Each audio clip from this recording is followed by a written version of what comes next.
So simplify each of the following. Just going to do the first few. 4 bracket 3x minus 7. So we try and do what's in the brackets first. Well, can we subtract a 7 from a 3x? No, they're different. When you're adding and subtracting in algebra, the only things you can add and subtract are like terms. Is there any indices? No. Is there any multiplication? Yes. We have 4 bracket 3x minus 7. Now, how do we deal with that? Well, there's a video on this, but I'm going to just explain it again for the very, very first one. If you had 14 times 22, or even just 14 times 20, okay, what you would normally do is you would write it like this, and off you would go and do your multiplication, and you get your answer. But that's just one method. I hope that you've seen in class that, you know, there's many, many ways of doing things in maths, and that's just one method. Another method, so if you were in a different school or country, maybe from the one that you grew up in, they might have done this.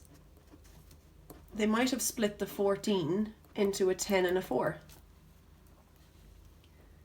So why would they do that? Well, what's 10 times 20? Well, what's 10 times 2?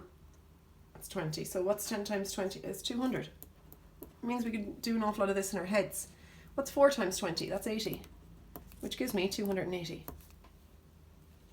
So they get the kind of like the area of this bracket or this rectangle here, so it's a 20 by a 10, and then they get this one here, which is a 20 by a 4, and that's how we end up with the 280, and altogether the total amount is 280.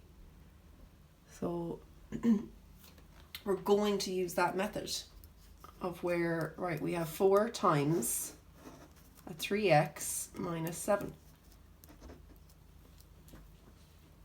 Well, what's 4 times 3? You've been doing that in primary school. It's 12. So what's a 4 times 3x? It's 12x. And then this should be okay. What's 4 times 7? It's 28. Well, what's a 4 times minus 7? Minus 28.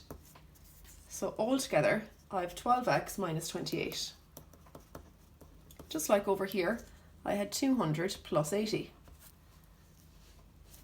Now, I knew the answer to that. Not the answer, but like I knew a simpler way of saying 200 plus 80. That's 280. I don't know a simpler way of saying this, because as we said at the very start, you can't add and subtract things that are different in algebra. So there's the first one, and there's my answer. Second one, 6 bracket x plus 5.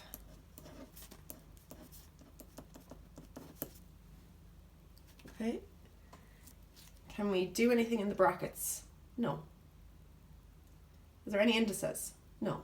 Any multiplication? Yes. We have 6 multiplied by an x plus 5.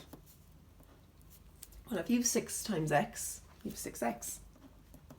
If you've 6 times 5, you've 30. So that's 6x plus 30. Is there a simpler way of saying that? No. There's my answer to that one. That's as far as I can go. It's as simple as I can write it. The next bit, 5 bracket 2a minus 3b.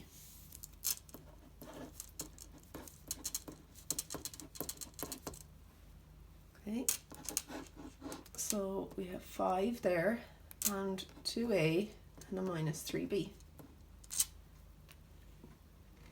So we have 10a, because we 5 times 2 is 10, so 5 times 2a is 10a. 5 times 3 is 15. 5 times a minus 3 is minus 15. So 5 times a minus 3b is minus 15b. So that's 10a minus 15b. Now hopefully that helps. And you could try maybe part 4, 5 and 6 again. The rest of them I'm not worried about. They were just a challenge for anyone who was already finding this easy. So really what I'd like you to be able to do is to simplify, question the first one, the second one, the third one, the fourth, the fifth and the sixth. And then after that you don't need to try the rest unless you were finding those 6 extremely easy.